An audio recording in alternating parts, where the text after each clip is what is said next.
Okay, we're live. Of course we are. And thank you, Nectar, great group out of Canada.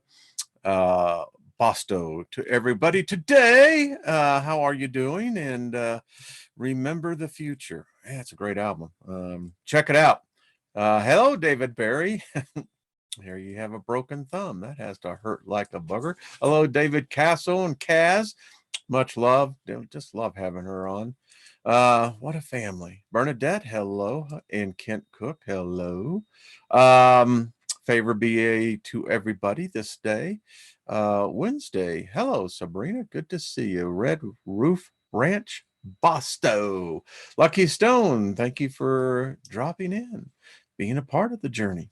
Darth, Marcia, I love how you doing. Dragon Soul Fox, hello, hello. So buffering, yeah, the computers, it isn't on my end. It says we're strong, but who knows. Happy birthday to all of those who are having one. Hey, another day on, another round on the rock. I guess it's all right. I don't know. I think sometimes, do you see this? That's from our little puppy dog. The little one is not little. They do get rambunctious. Yeah. So what's happening? Good day on my end. I hope it's good on yours. Hello, Elaine. Good to see you. Dancing on the waves. I can dig that. So have an update. Let me read it to you. It is from Amy. Remember her husband last week had I went in for heart surgery, and she wanted to give everybody a update. They live in Hawaii, and she says, I want to update you on my husband's condition. As you remember, he had his heart surgery last Monday. Well, by Friday, he was home. Fantastic. He is doing well, although he's had two incidences where he couldn't hold his flow down. Well, that's understandable. Sometimes it could be from the anesthesia. But he is seeing the doctor this Friday, and we'll see. She says, I want to send you and our community a heartfelt thanks for the positive energy, vibes, prayers, etc., that were sent our way. I am sure that it was because of this giving and beautiful act that my husband did as well as he did and is doing so well. Thank you again, and please, if you can, relate my message to our most generous and loving community. Much love and favor, Amy. Basto. And we will get you a shirt for sure. That's going to happen. Yeah, a lot of requests for those shirts, and give it time. I'm going to work it out, and I think everyone can get one. So hello, Hadley. Hello, Lois. Good to see you, dear. Need to have you back on. Let everyone see what's happening with you. Hello, Robert V. Good to see you. And Project Skyfalls. Good to see you as well. Cheesesteak. Haven't seen you in a while. Good to see you. So Lost in Space. Peace. So yeah, this is an exception. This group is a family. I know many people who watch may not, well, hopefully you are, but there really is a solid core here. It's as real as anything else that's out there. Indeed. We're going to get ready for our next project. I want to get a little bit more details with a couple of people actually, and Spirit Girl in San Francisco. You are on that list, and there's another. Um, yeah, this works. It really does. I'm serious. So the card today, Infinite Frequency. Hello, Namasat and Bosto. Let's see. Let's see. Great day to be alive, isn't it? Isn't it? Hello, Robert V. So very distinct today. All right, lots to cover today. Let's have a sip of tea.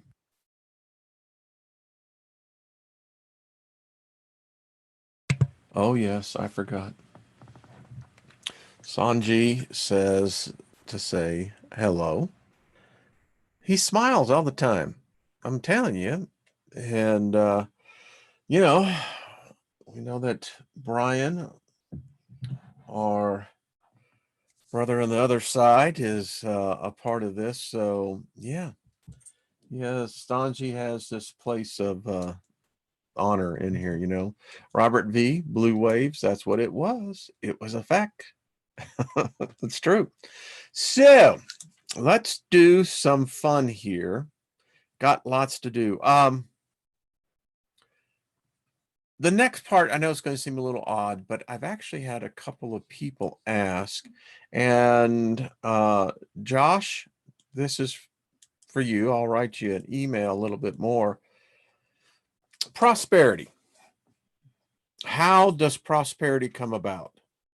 I asked the question, and I saw Lucky Stone do a video on this, and it's true. You have to be honest with the answer. If prosperity was a guest and then came into your home, would prosperity want to stay there? I mean, is the energy, is the frequency in tune that would be reciprocated with prosperity? Or would prosperity find it so depressing that it'd leave? Think about it. Prosperity is a spirit. It's a state of consciousness, to be literal. If you have a state of prosperity as part of your state of your consciousness, you'll never lack for anything. I'm not saying you're going to have $1 billion. That's the other part of the illusion. You can be the richest woman, the richest man, and not even have a bank account. Remember, prosperity is a state, it's a condition. And most people vibrate over on the negative side. But if you learn to keep it that way, yeah, things begin to happen. So I think everybody should own their own business. I think entrepreneurship is what built this country. It's built many countries. Entrepreneurs have probably been the least appreciated throughout the history of Homo sapiens. If it wasn't for the entrepreneurs, there wouldn't be any prosperity at all. And yeah, I mean that literally, even spiritually. Listen, if you go out, let's say as an herbalist, as a healer, as a conjurer, an exorcist, you know, you deserve to be compensated. The most valuable thing that any of us have is our time. It is the most valuable. It's priceless. Now, we try to artificially put the price of what an hourly wage is. It just sucks. You know, a job means just, you know, above broke.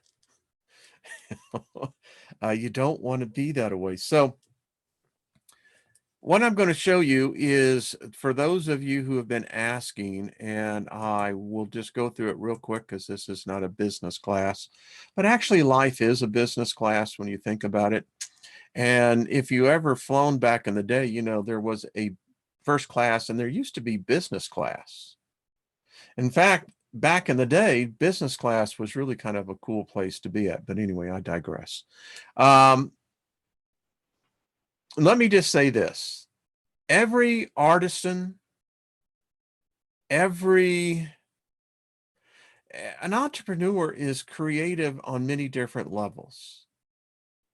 You can be a carpenter, a sculptor, You can be an accountant.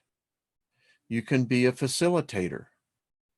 But the thing is, each of us have the opportunity to be in our own business that rewards us amply. The problem is most people who go in business do not have a business plan. Most people who go through life do not have a life plan. They kind of just wing it. Nothing wrong with that. I mean, you know, that's an adventure. It adds a little more drama to it, but nevertheless, it is. So really quickly, I'm going to just go over this. So if you're wanting to start a business, if you have a business already, this is a good exercise. It's a discipline. I'll put it this way. But if you do this, it's not any guarantee of success, but I'll tell you this, it's certainly going to put you way ahead of the competition. So a business plan, real quick. You should have your company overview of the company should be no more than one paragraph. We used to have when back in the day, again, I keep saying that, but it's so true. A lot of us are going to be saying that. There used to have investor conferences. And the real big one back in Texas, back in 1999, 98, was the Southwest Venture Conference. And thousands of companies applied. They only chose 20. My company was one of those 20. Part of the competition as the CEO was that they had the cameras, right, rolling. We were in the Anatole Lowe's Hotel there in Dallas. And if any of you have ever been there, you know exactly what I'm about to say. So you can get on at the ground level, and there's approximately, I think it's 24, 25 stories to the top where you get up to. They actually had banquet halls up there and what have you. But the point was, it was about a 30-second ride. And you had 30 seconds to give the value proposition of your company. Now, the cameras were rolling, and what we didn't realize is that they were actually live to the judging panel. So you had to be good. And, you know, we beat out a lot of companies, and we did get our funding. So, no matter what business you are, even an artisan, customer pain and the problem. What is the problem you're solving? Why is it a problem? How severe is the problem? Is the consumer willing to pay today or later? This goes in the same thing of life coaching. This goes in the same thing of graphic designers. You know, my first company that we were venture backed, we were the first company. We had the largest directory of creatives in the world. We had over 400,000 independent contractors, men and women around the world in our database. We were the very first. So just because you don't have a product, yeah, you do. Everybody's got a product. What is your solution? What is your solution to the plan? How is it unique? Market size, source of data. It gets detailed. Number 5, how do you get to market? Who are your customers? And again, if you go through this discipline, and if you were to do the same thing to your life, you'd be surprised how quickly you begin to manifest things. Unless you write it down, it's going to be very difficult for manifestation to take place. Not to saying it can't, but when you write it down, it takes on life. How do you get to market? Sources of revenue, competitive landscape, competitive advantage, and intellectual property. What is your management team? And if you're just a management team of one, well, good. You should have your resume completely updated along with exhibits. funding and milestones. If you want to do this on your own, that's cool. But remember, investors come in all different ways, and a lot of small garage businesses ended up becoming behemoths. And if you're serious about this, it's always good for your own exercise. You'll have this more visualized as to do a PowerPoint, and it goes through the same points here. So anyway, someone needed to see that, Josh, particularly, others. Folks, there's nothing wrong in making a profit. Nothing wrong with that at all. If you look at your life, if you're growing, if you truly are on the path of ascension, that's profit. Far better if you're digressing the other direction, going back into the lower densities, that's not profit. That's poverty. We don't want that. And profit is good. Nothing wrong with profit. It's just a point of view. And again, prosperity is a state of consciousness. I expect to find money. I found money this morning in the grocery store. And, and money is money. When you talk about money, though, really, what is money? I mean, seriously, what is money? How do you find money? When you really get into it, you find that it's magic. Money is magic. Oh, the intricacies, the similarities are enormous. It's just a matter how you look at it. I mean, money is what? Nothing more than a perceptual value, correct? You think about your time. I mentioned it. It's priceless. But most people throw away their time. If you hear a person getting bored, folks, I have been waiting for a package, and I think it just came in. So please just keep to yourselves, and I will be right back.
Yes, it's alive, and it is. So sometimes you have to do those things, folks.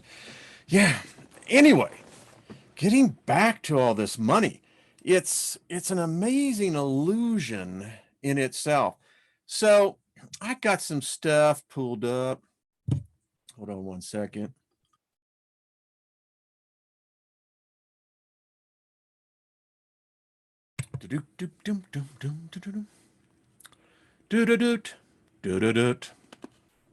Okay. All right. Perceptions. What? I know this is going to seem like an odd, circuitous route that we're going, but we're going to end up somewhere. When we look at things, Earth, us, societies, the stuff that's happening now, I mean, it's like all coming about, it seems like everyone's hell bent on the end of the earth. I don't think that's going to happen. I think changes. I don't think that the end would ever come until our planet blows up. And then you can say that that's an end. And, but when we begin to look at, man, how long have we been here? Now, it's odd because even in evolution, even how they teach it in school, the creation gets in there. The creation theorist gets in there, the theory that somehow or another, we're 6,000 years, 10,000 years at the most. That's nuts. Because when you think about it, how long have we been here? Now, I did a program, and let me pull it up because it's interesting to think about this in a sense in the current context about what we're going to get into. So here's Earth, been here a long time. We think 4 billion years old, 4.5 billion. I don't know. But I know that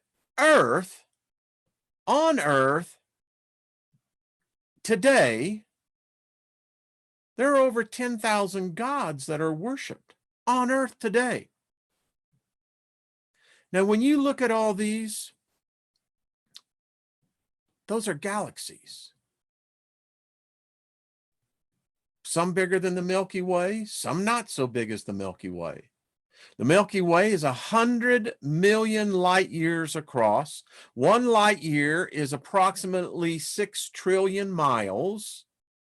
Since the beginning of the first century to 2020, we've traveled approximately about 1.1 light year. Folks, it's just all a perception, how you view your reality. So, this is the known universe.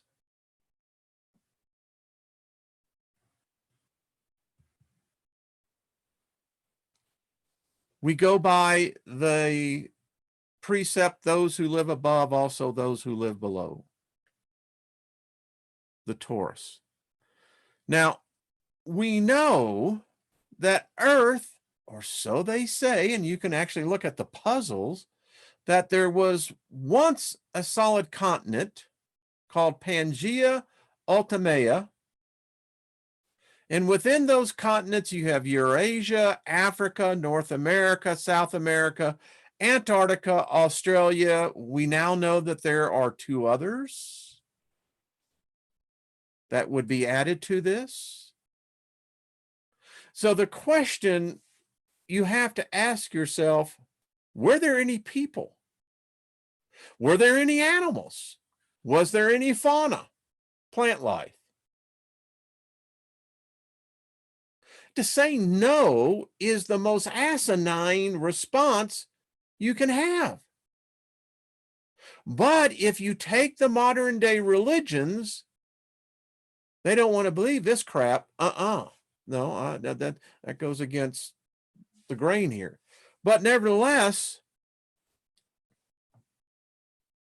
this is where the idea of 10 aliens who landed on Earth, however long ago. We know there was a cataclysm. We know that when you look at Earth, you strip away the water, you look at it, we're not so much, this is also having to do with our magnetic poles. The Earth is anything but this, what we think is the seamless planet. After apparently the first asteroid comet hit, then the continental drift took place. There was Laurasia and Gondwana.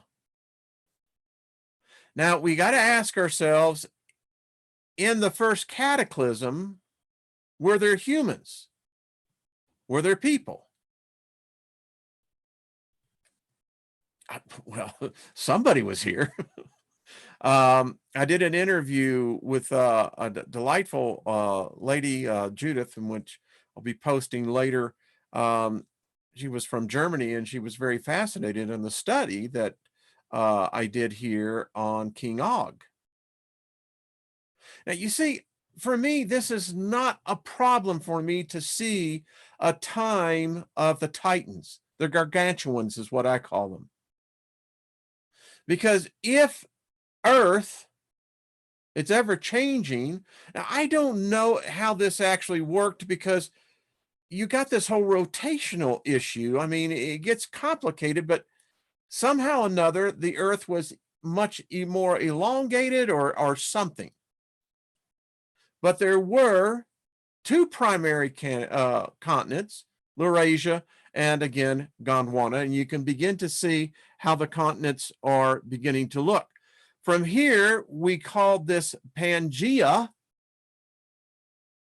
which split into these two supercontinents.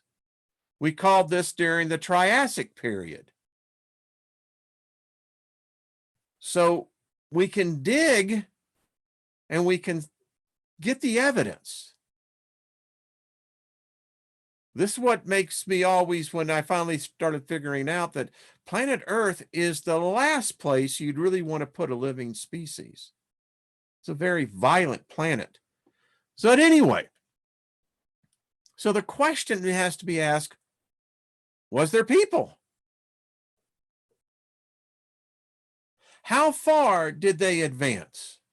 Were they nomadic? Were they without speech? Were they able to even basically understand the basic concepts of such things as making a fire, understanding basic concepts of mixing certain chemicals together that gets different compounds? Were they agrarian in their culture? Did they have computers? Did they have cell phones? Did they have electricity? Did they actually know what Tesla discovered? Did they have airplanes? Did they have flying saucers? Or did they ride camels? Or did they ride each other? I mean, I don't know. Were they simians? Were they sapiens? Were they Homo erectus? What? This huge supercontinent. Any people here? Did they live? Did they know how to cook? Again, did they know how to talk? Did they take baths? Did they have toilets? Did they dig them a hole just to put, to be the crapper? I mean, what were they? Did they have a language? Did they have a system of a hierarchy of government? I mean, if there wasn't any people, then folks, we've been in the biggest con job, but then this is just the finality of it. Question is obviously yes. And again, these are the artifacts that they have dug up at Gobekli Tepe. We know that this comet hit. We know that there were animals that didn't survive, that don't exist today, that existed then. So the point to all this is to understand that it wasn't just us,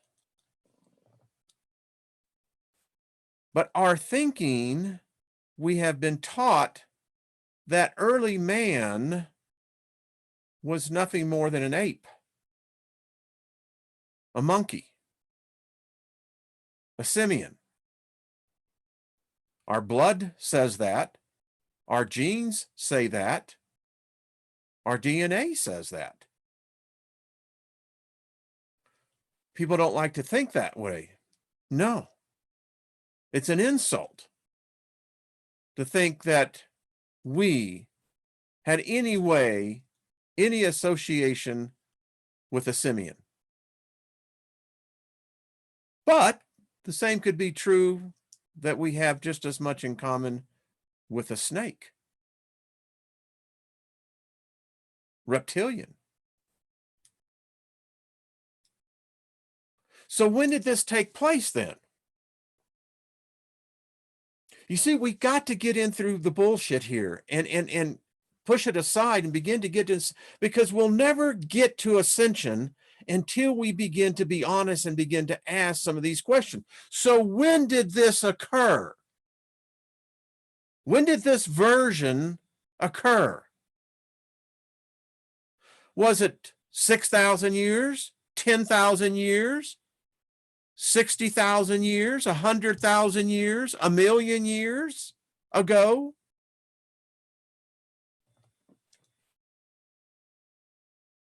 And I keep asking myself, I've been studying this for decades, folks. There had to have been survivors. There had to have been, no matter what science is trying to teach us. I mean, there is a theory, and we've talked about it, that the only reason why sapiens are where they are is because we ate each other's brains. And if we hadn't eaten our own species' brains, we wouldn't be where we are here now.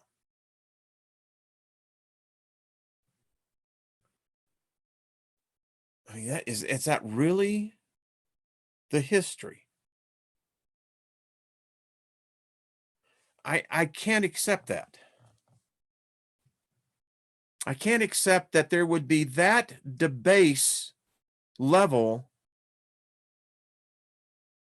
of cognitive consciousness that would be so submerged into not even to the basics, the basic rudimentary aspects of basic alchemy.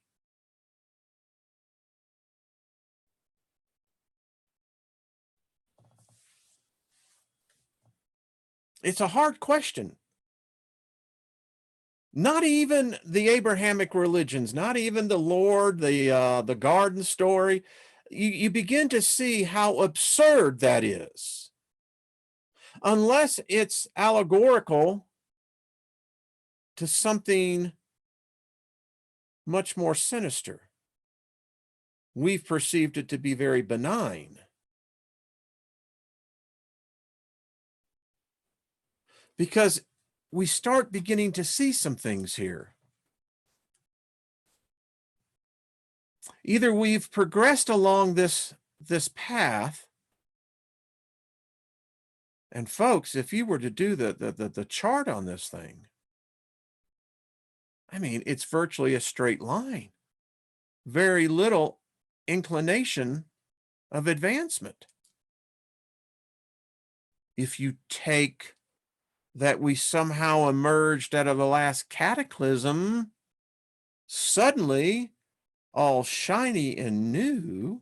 Oh, looky here, we have a language, and oh yeah, we have laws, and we have, oh, let's say we know how to begin to manipulate nature. We understand now astronomy, and we understand mathematics. We understand advanced calculus of geometry. What? When did this come about?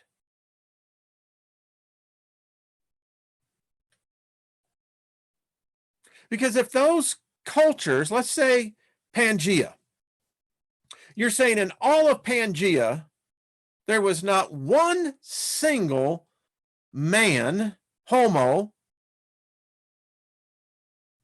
in hundreds of millions of square miles. Undeveloped land. No cities, no villages.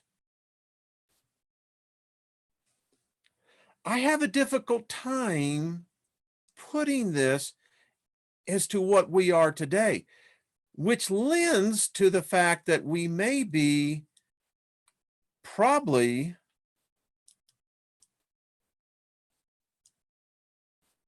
an experiment. Let me show you something. Let me pull this up. Because it begins to, I think, pull into something that we have to ask ourselves here. So let's talk about customs.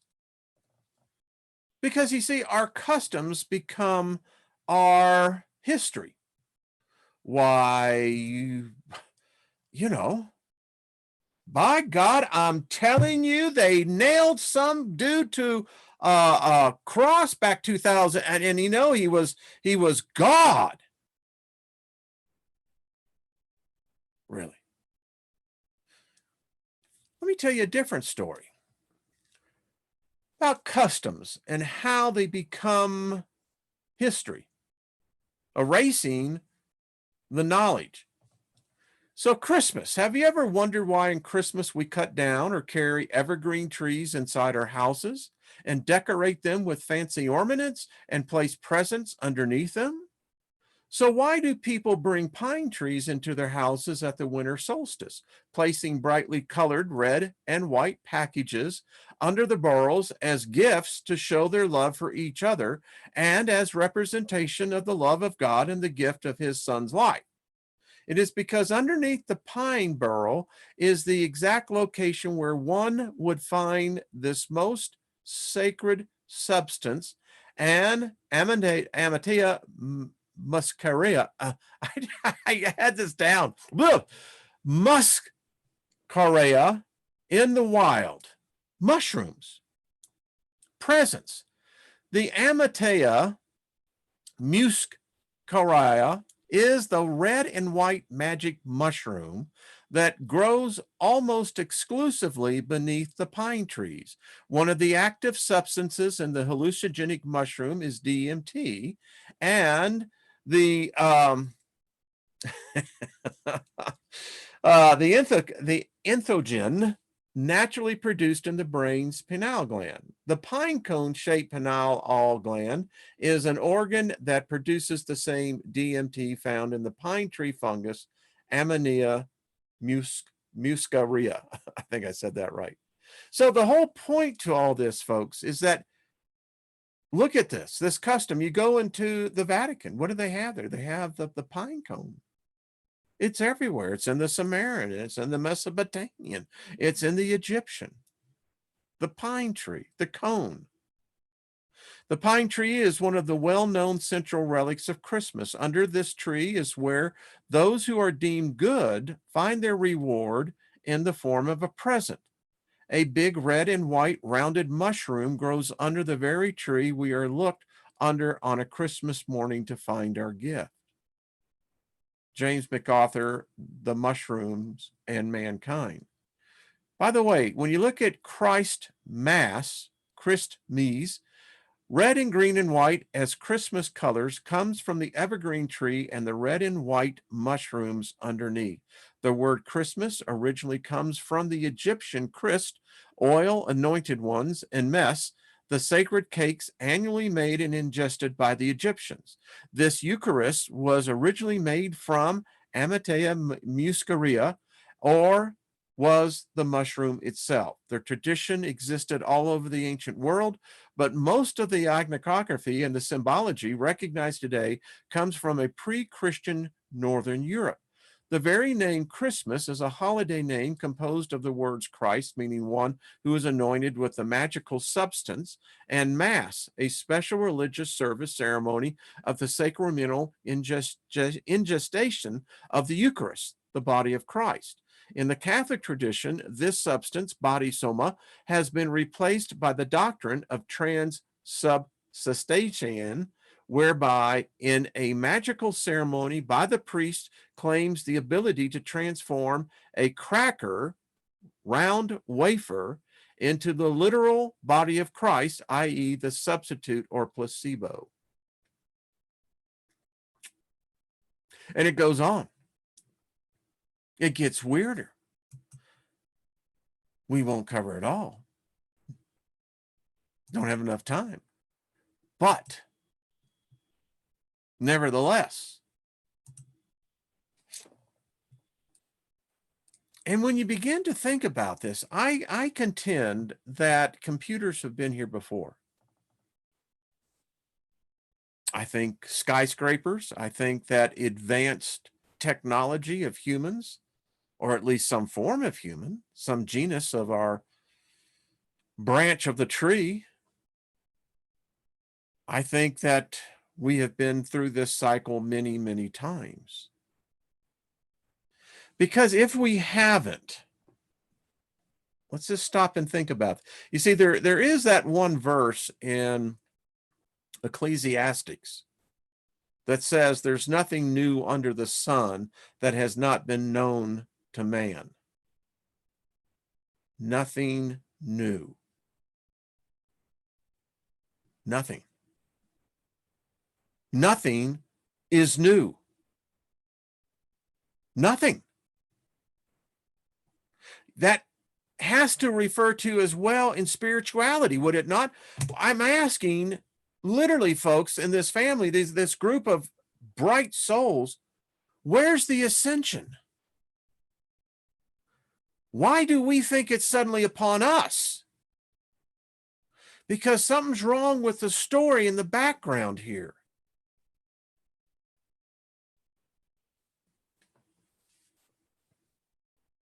It doesn't make sense. I mean, there's huge gaps. And we can no longer so cavalierly throw it off like, you know what, Wayne? I don't have time to think about that. I am more focused in being positive right now. No, you can't do that. There are no there's no shortcuts in this. Mankind has tried to find shortcuts in its whole existence, and all it's yielded is disappointment, disarray, and chaos. There has to be a reason we don't remember. Something had to have happened, and I contend it's happening again. And if it is in fact happening again, that is all the indications that says to me a higher intelligence is involved here. Now, the question of the ages is what? Why? Why is it that it seems that Homo, man, whether it be sapiens, the Denisovans, the Neanderthals, Cro-Magnus, what stopped them? The universe is far more order than I think what we even understand. But taking that, you would look at the progress on Earth, and it is infinitesimal slow. Virtually a standstill. If we are the first. Are we the first to have cell phones? Are we the first to have computers? Are we the first to have artificial intelligence? Are we the first to have machines lessen our load? What has repressed man for the last 10,000 years? I still contend, ladies and gentlemen, something of a higher intelligence, and I believe it's not in any way to our benefit. All indications shows that this is a very nefarious substance. We should have an IQ of nearly 3,000. It should be very normal. We should be in these bodies able to live at least 1,000 years. Most likely 4,000 to 5,000 years, if not longer. Now, if the Lemurians, which archaeologists says is caca, okay, as they say the same thing with Atlantis, okay, But then you're saying, you can't tell me, archaeologist, how they built the pyramids. You can't tell me, paleontologist, why is it that humans, races separated by oceans, yet have the commonality of language, beliefs, and technology, but yet they had no way to actually travel?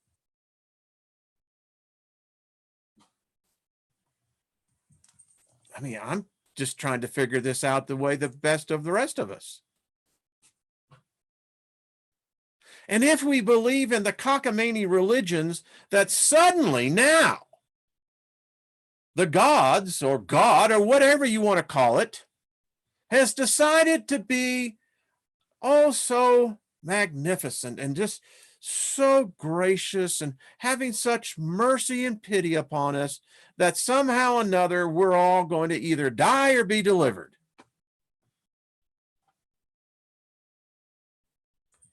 Do you see the ignorance of our species in all this? We want to know why chaos has consumed the world today, why humanity cannot find its direction, when we're held to beliefs that have no sustainability to them. Yet we artificially imbue them with power. And then to think that we're the only ones, this is just insanity.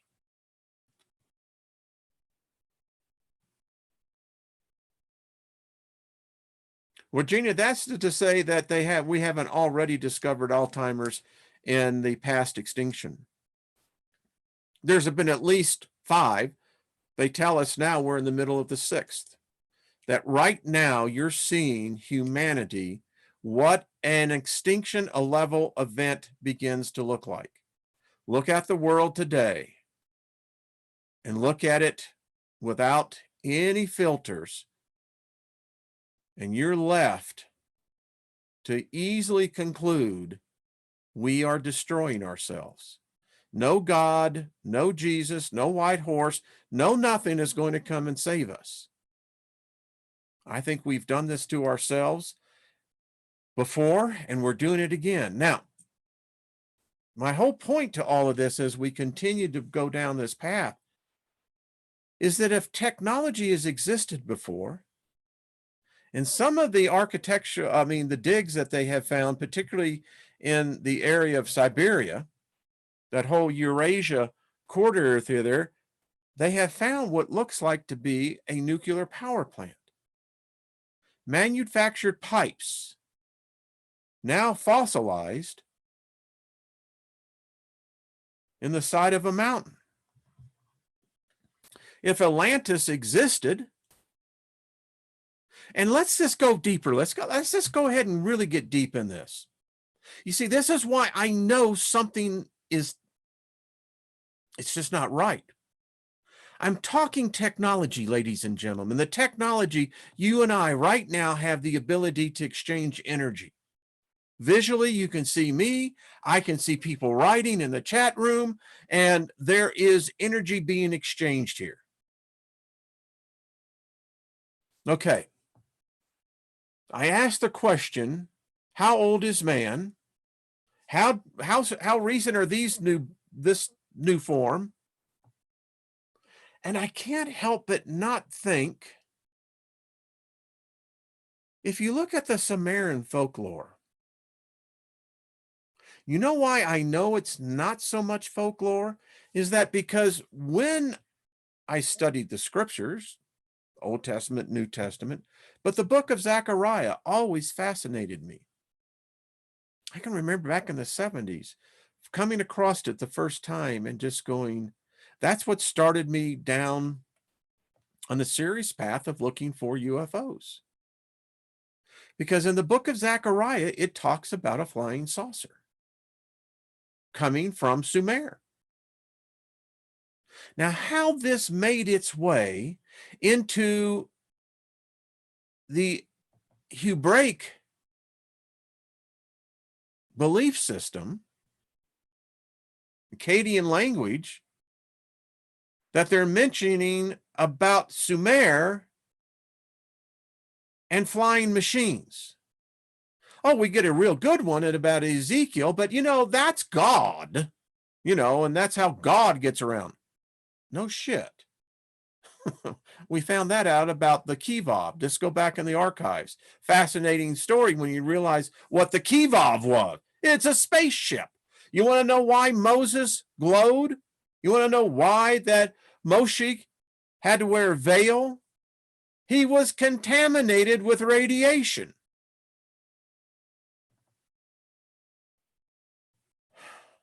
So anyway, let's continue with this.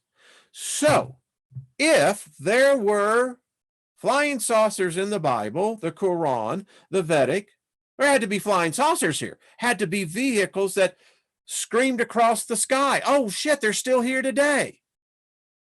Now, wait a minute. I thought that when Lemuria, Eurasia, Pangaea, Gondwana, well, there couldn't have been people there because we don't have any archaeological proof. So what? The earth turns inside out very regularly. You ain't going to find anything. But yet, were there flying saucers back there in Lemuria? How about Gondwana? How about Eurasia? Were there advanced aliens here? Are you telling me that this planet was just out there in the freaking solar system, no one paying attention because there ain't no freaking life out there, Wayne? There's only us. They ain't buying that crap.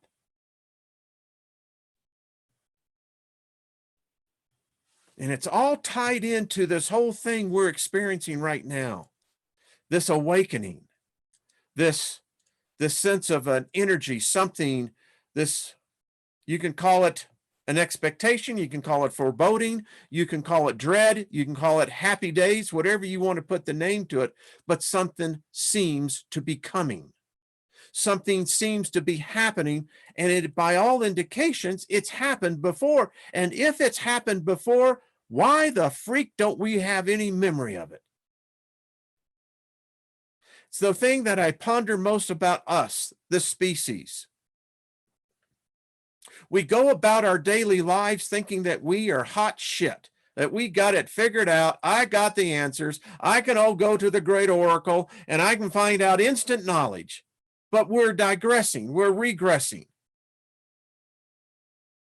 And yet, with all this great technology, it cannot show us our past. Nothing seems to be able to help us with our amnesia as a species. And I'll say this and I'll say it again. If we knew our origins, there would be no religion. Wouldn't be needed, there's no need for it. We already know. And it's the ignorance that you and I have because we don't know that leads us into what we are. And I haven't even gotten into the meat of what we're going to get into. We'll get into it tomorrow. But the fact is, if those people existed, if in fact what the sages says, there's nothing new under the sun that is not known to man, I mean, you can tear that out, but let's just take it on the generality of the statement. And if you believe the Uberus and that the fact that we're always in a reincarnated cycle, that then says everything I just presented to you has to have happened. There had to have been a very advanced species here at one time, probably still is. And if these flying saucers that are written in all the holy books, what? They decide they had to take a crap and planet Earth as this says we're open, stop by? I don't believe that for a second.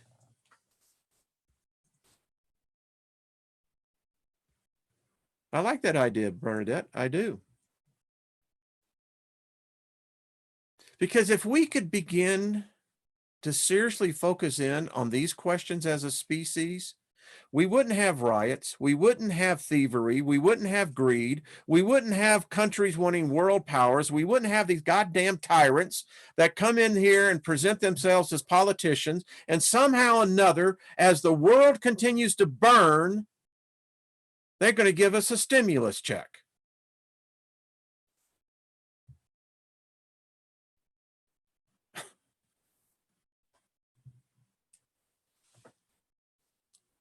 We got to stop this nonsense. We got to get real about this. And I'm putting an open invitation.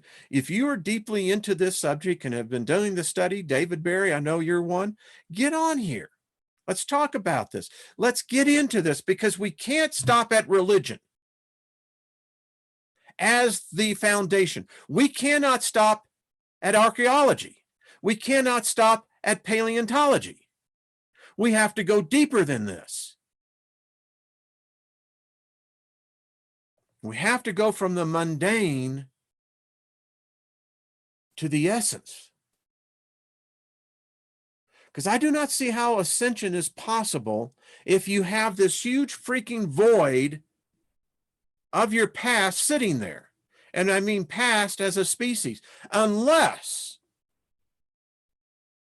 none of us are human to begin with. And unless there are no humans here.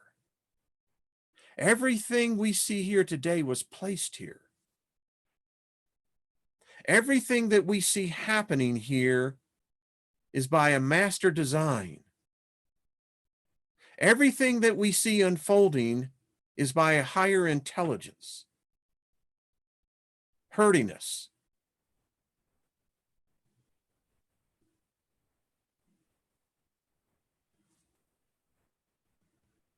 Boy, I didn't even get into, like I said, the thing about it, but the point is, all right, let's just say we're back in the days in Vegas when you could really go down and have a party.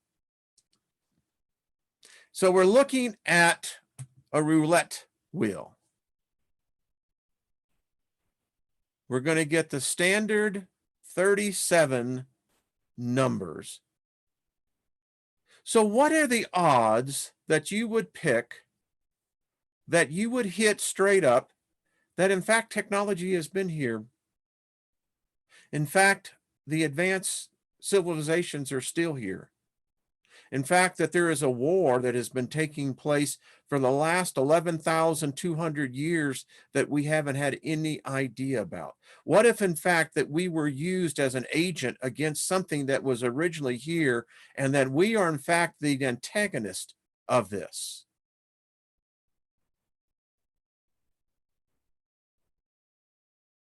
How would that change us as a species?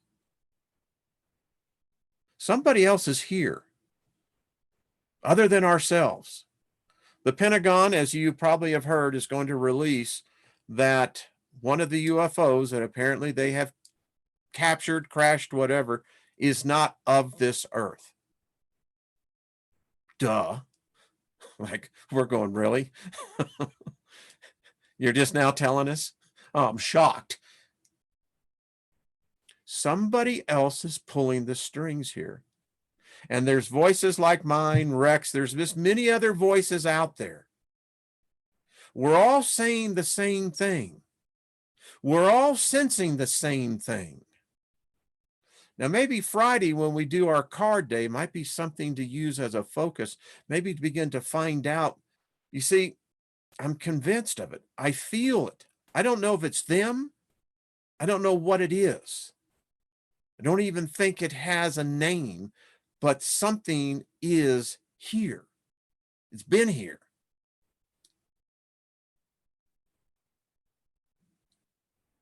And it's aware of us. Yeah. You rise up on the old food chain. And they're going, okay, they're getting it.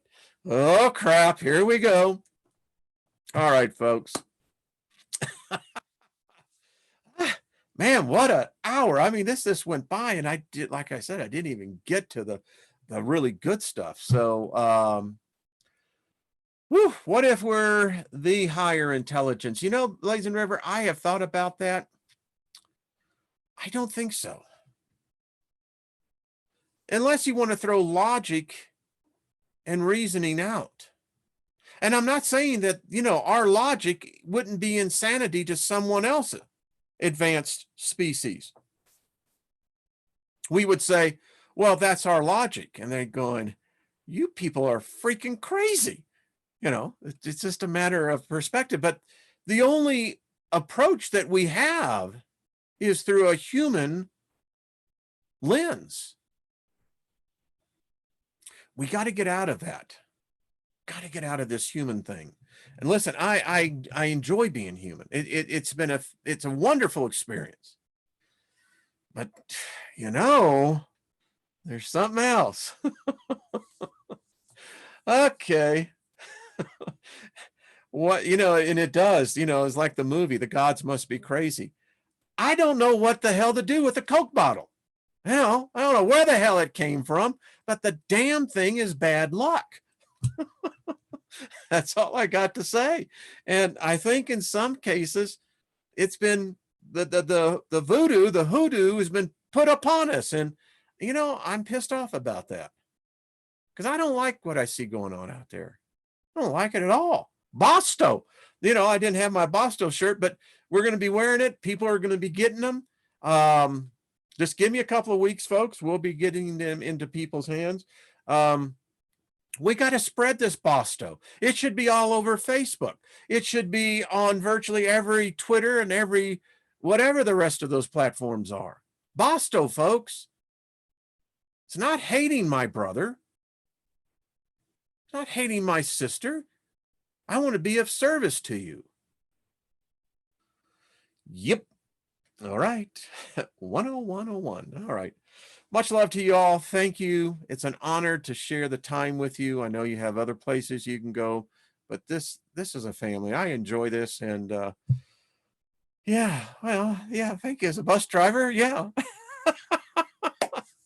It works. So I appreciate you. Thank you so much. Thank you, David Barry, all the moderators, all the rest of the family here. Y'all are beautiful, and much love to you, and we'll see you tomorrow. Okay, bye.